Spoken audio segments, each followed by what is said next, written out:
गोरखपुर का प्राचीन नाम भीमकोट है, जिसकी स्थापना संवत 210 ईस्वी में नागवंश के गोंड राजा भीमनाग ने की थी।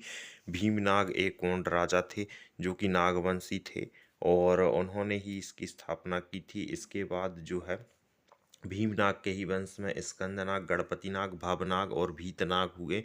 भगनाग ने जो है भगदेही नाम का एक स्थान की स्थापना की, जो कि रायसेन जिले में ही स्थित है और गोरखपुर के पश्चिम में है। इसके बाद भगनाग के बाद भीतनाग और भीतनाग के ही आगे गणपतिनाग आदि नाम मिलते हैं।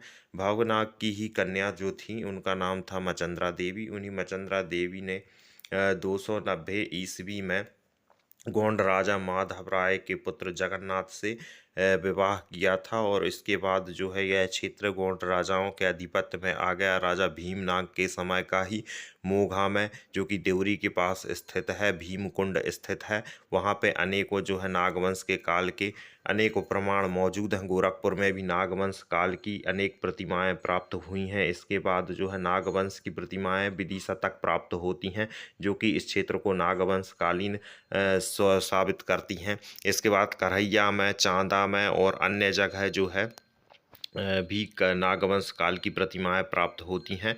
इसके अलावा यहाँ पर जो है कलचुरी या त्रिपुरी राज्य के समय के अनेकों अवशेष प्राप्त होते हैं, जिसमें महाकामेश्वर की प्रतिमाएं भी मौजूद हैं। त्रिपुरी के राजा कर्णदेव जो थे, उन्होंने विक्रमादित्य की उपाधि धारण की थी। उनके समय जो है अनेकों मंदिरों का निर्माण हुआ था। उनके भी अनेकों साक्ष्य इस स्थान पर मौजूद हैं। रामगढ़ में भी मचंद्रा देवी की शिवलिंग की पूजा करती हुई प्रतिमा प्राप्त हुई है, जैसा कि आप वीडियो में देख रहे हैं। इसके आगे महाकामेश्वर शिव की प्रतिमाएं जो है रामगढ़ रायसेन जिले में खुदाई में प्राप्त हुई हैं।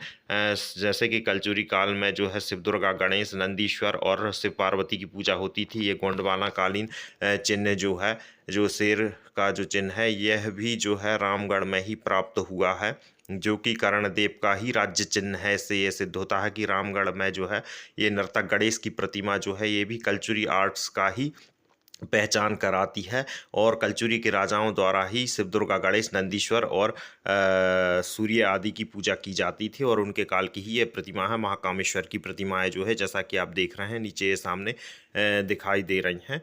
और महिषासुर मर्दिनी की प्रतिमा जो है, जैसे शिव दुर्गा, गणेश, नंदीश्वर और सूर्य की पूजा होती थी। कलचुरी काल के जो राजा थे वो इसकी ही पूजा करते थे। नर्तक गणेश की प्रतिमा ये जो दिख रही है, ये भी त्रिपुरी के राजाओं द्वारा ही स्थापित की गई है और इनको लोग जो है गलतफहमी के कारण परमारकालीन समझ रहे हैं और इनका आर्ट पूरी तरह से कलचुरी राजाओं से मिलता है। गोंड राजा यादव राय को जो है नागवंश के राजाओं से ही राज्य प्राप्त हुआ था, जिनका नाम कर्णदेव था। उन्होंने कर्णदेव की पुत्री रत्नावली से ही राज्य प्राप्त किया था, जो कि नागवंशी गोंड राजा थे और उनको ही कर्णदेव कहा जाता है। अमरकंटक अभिलेख में कर्णदेव को जो है गोंड राजाधीश्वर कहा गया है और वहाँ के शिलालेख में यह सिद्ध हो जाता है। स्लीमन के द्वारा लिखी गई पुस्तकों में भी कर्णदेव को जो है गोंड राजा कहा गया है। इस प्रकार जो है कर्णदेव एक गोंड राजा थे, जिन्होंने जो है 10वीं शताब्दी में जो है राजा भोज से युद्ध किया। लक्ष्मीनिधि कर्ण जो थे, उन्होंने त्रिपुरी के जो राजा थे, उन्होंने ही राजा भोज से युद्ध करके इस क्षेत्र को जीता था। 930 ईस्वी में फतेहपुर में जो है बनखेड़ी के पास होशंगाबाद जिले में राजा कमल नयन के द्वारा बनवाया हुआ गौड़ महल है। इसके अलावा संवत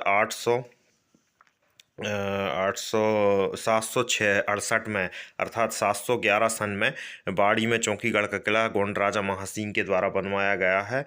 दुर्जन मल्ल जो थे राजा भोज के समकालीन गोंड राजा थे और इनके अलावा जो है अनेकों जो गोंड राजा हुए। गोंड राजा सूर्यदेव के द्वारा गोरखपुर में सूर्य कुंड बनवाया गया है, जो कि सूरज कुंड के नाम से प्रसिद्ध है। इसके अलावा जो है त्रिभुवन राय के समय में जो है एक लंबी प्राचीन दीवार का निर्माण कराया गया, जो कि परमारकालीन कही जा रही है, जो कि गोंड राजा त्रिभुवन राय के समय की है।